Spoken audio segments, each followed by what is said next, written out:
বাংলাদেশের কোনো বড় লিডাররা রাস্তায় ছিল না। ফখরুল সাহেব রাস্তায় ছিলেন না, সালাউদ্দিন সাহেব রাস্তায় ছিলেন না, তারেক সাহেব তো দেশেই ছিলেন না, জামায়াতের কোনো বড় লিডাররা রাস্তায় ছিলেন না। রাস্তায় ছিলাম আমরা, জীবন বাজি রেখে বুলেটের সামনে, কামানের সামনে ছিলাম আমরা। জীবনের মায়া ত্যাগ করে রাস্তায় নেমে ভেবেছিলাম এইবার মানুষ মুক্তি পাবে, শান্তি পাবে, কিন্তু কি দেখলাম? রাস্তায় ছিলাম আমরা, আর এখন রাস্তায় গুন্ডামি করে, মাস্তানি করে, চাঁদাবাজি করে অন্যের হয়। এই চাঁদাবাজির জন্য আন্দোলন করি নাই, গুন্ডামি করার জন্য আন্দোলন করি নাই, কাউকে দখল করার জন্য আন্দোলন করি নাই। স্বামীকে বেঁধে রেখে তজুমুদ্দিনে স্ত্রীকে ধর্ষণ করার জন্য আন্দোলন করি নাই। বগুড়ায় এক মেয়েকে প্রস্তাব দিয়েছে, বাবাই রাজি হয় নাই। এই প্রস্তাবে রাজি না হওয়ার কারণে বাবার সামনে বাবাকে সেই মেয়ের সামনে হত্যা করার জন্য আন্দোলন করি নাই। চাঁদা চেয়েছে যুবকের কাছে, চাঁদা না দেওয়ার কারণে মা সামনে থেকে যুবককে এনে হত্যা করেছে, এর জন্য আন্দোলন করি নাই। আজকে সাংবাদিকরা বস্তুনিষ্ঠ সংবাদ পরিবেশন করার কারণে ইট দিয়ে তাদের মাথাকে ঠেকিয়ে দেওয়া হবে, এর জন্য আন্দোলন করি নাই। পাথর মারে মানুষকে হত্যা করবে, এর জন্য আন্দোলন করি নাই। সবার সামনে মানুষদেরকে হত্যা করবে, গুম করবে, লুণ্ঠন করবে, জুলুম করবে, অত্যাচার করবে, এর জন্য আন্দোলন করি নাই। বরং জুলুমকে বন্ধ করার জন্য আন্দোলন করেছিলাম, ধর্ষণকে বন্ধ করার জন্য আন্দোলন করেছিলাম, বৈষম্য দূর করার জন্য আন্দোলন করেছিলাম। আমি বিশ্বাস করি নির্বাচনই একমাত্র মানুষের মুক্তির পথ নয়। নির্বাচনী মানুষকে শান্তি দিতে পারে না, মুক্তি দিতে পারে না।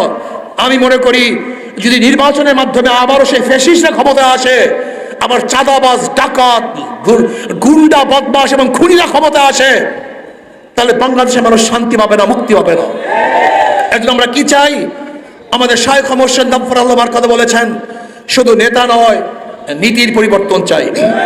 শুধু নেতা নয়, নীতির পরিবর্তন চাই। ভেবেছিলাম ৭২ সংবিধান রচিত হয়েছে, এবার বাংলাদেশের গতি ফিরে পেয়েছে, বাংলাদেশ সুপথে চলবে। আপনারা কি জানেন ৭৩ সনে আরেকটা নির্বাচন হয়েছিল? কত সনে? 1971 সনে দেশ স্বাধীন, 1972 সনে সংবিধান রচিত হয়েছে, 1973 সনে একটা নির্বাচন হয়েছিল। আপনারা কি জানেন সেই নির্বাচনে আওয়ামী লীগ কত সিট পেয়েছিল? 293টা। 300 আসনের মধ্যে একক আওয়ামী লীগ কথা কয় না, 200।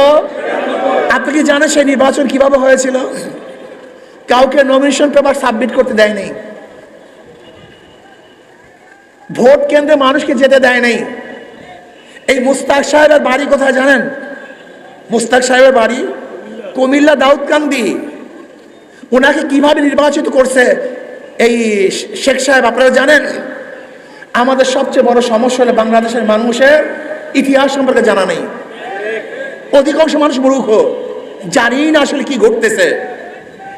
দাউদকান্দির থেকে হেলিকপ্টারে ভোটের বাক্স ছিনিয়ে নিয়ে এসে এই ঢাকায় বসে সিল টাকিয়ে মুস্তাক সাহেবকে পাশ করিয়েছিলেন এই আওয়ামী লীগ। সেই নির্বাচন প্রহসনী নির্বাচন হয়েছিল, সুষ্ঠু নির্বাচন হয়নি। ভেবেছিলাম যে না, ৭৫-এর পরে দেশে শান্তি আসবে, মুক্তি আসবে। ৭৭-এ বিএনপি স্থাপন করলো, বিএনপি জন্মগ্রহণ করলো, জিয়াউর রহমান সাহেব ক্ষমতা আসছেন। এরপর জিয়াউর রহমান সাহেব বিদায় হয়ে গেছেন। জিয়াউর রহমান সাহেবের গুণকীর্তন করে এর সত্তার সাহেবকে ক্ষমতা বসালেন, যে জিয়াউর রহমান সাহেবের অপূর্ণ কাজগুলি সত্তার সাহেব পূর্ণ করবেন। কিন্তু উনি এমন দুর্বল ছিলেন, এরশাদ সাহেব তাকে ঘাট ধরে সিংহাসন থেকে ধাক্কা দিয়ে নামিয়ে এরশাদ সাহেব ক্ষমতায় বসলেন। এরপরে আবার কি হলো? 81 সনে একটা নির্বাচন হয়েছিল, সেই নির্বাচনেও কারচুপি নির্বাচন হয়েছিল। ভেবেছিলাম এরশাদ সাহেব এবার দেশে ভালো কাজ করবেন। তার বিরুদ্ধে 90 দশকে আন্দোলন হয়েছিল, সংগ্রাম হয়েছিল, মানুষ জীবন দিয়েছিল। 91 সনে জিয়াউর রহমান সাহেবের কিসসা কাহিনী বলে তার স্ত্রী খালেদা জিয়াকে ক্ষমতা বসিয়েছিলাম। ভেবেছিলাম এবার গৃহিণীর থেকে যেহেতু তিনি প্রাইম মিনিস্টার হয়েছেন, দেশ ভালো চালাবেন। কিন্তু আবার আন্দোলন সংগ্রাম, 96 আন্দোলনের কারণে খালেদা জিয়া গদির থেকে সরে যেতে বাধ্য হয়েছিলেন। আবার সেই মনস্কন্যা, ওই যে মনস্কন্যা, মনে আছে তো মনস্কন্যা? হ্যাঁ, মনস্কন্যাকে 96-তে বসালাম, ভেবেছিলাম এবার মানুষ শান্তি পাবে, মুক্তি পাবে। কিন্তু মনস্কন্যা এমন কাজ করেছেন, 2001-এ মনস্কন্যা নির্বাচনের কাছেও যেতে পারেন নাই, জন্মের হার হাঁটছেন। আবারও সেই জিয়াউর রহমান সাহেবের কেসা কাহিনী করে 2001-এ কাকে ক্ষমতায় বসালাম? আবারও সেই গৃহিণীকে। ভেবেছিলাম এবার দেশ ভালো চালাবেন। কিন্তু কয়েক বছরের মধ্যে এত আন্দোলন, এত সংগ্রাম, মঈনুদ্দিন সাহেব, ফখরুদ্দিন সাহেব গুহার থেকে বের হয়ে টু নেশন, টু মাইনাস থিওরির মাধ্যমে দোনোজনকে গৃহবন্দী করলেন, একজনকেও রাখবো না।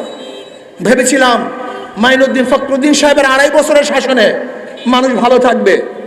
কিন্তু আবারও 2008-এর প্রহসন মন্ডল নির্বাচনে সেই মনস্কন্যাকে মঈনুদ্দিন, ফখরুদ্দিন আবারও ক্ষমতায় নিয়ে আসছেন। 17 বছর পর্যন্ত তারা জুলুম অত্যাচার বিচার করেছে। আবার 2024-এ মানুষ আন্দোলন সংগ্রাম করে সেই মনস্কন্যাকে দেশ থেকে ভাগিয়ে দিয়েছে। ভেবেছিলাম 2024-এর জুলাই এবং আগস্টের বিপ্লবের মাধ্যমে এদেশের মানুষ মুক্তি পাবে, শান্তি পাবে, বৈষম্য দূর হবে। কিন্তু কি দেখলাম? রক্ত দিয়েছি আমরা, জীবন বাজি রেখে রাস্তায় ছিলাম আমরা, জীবন বাজি রেখে তাড়ালাম আমরা।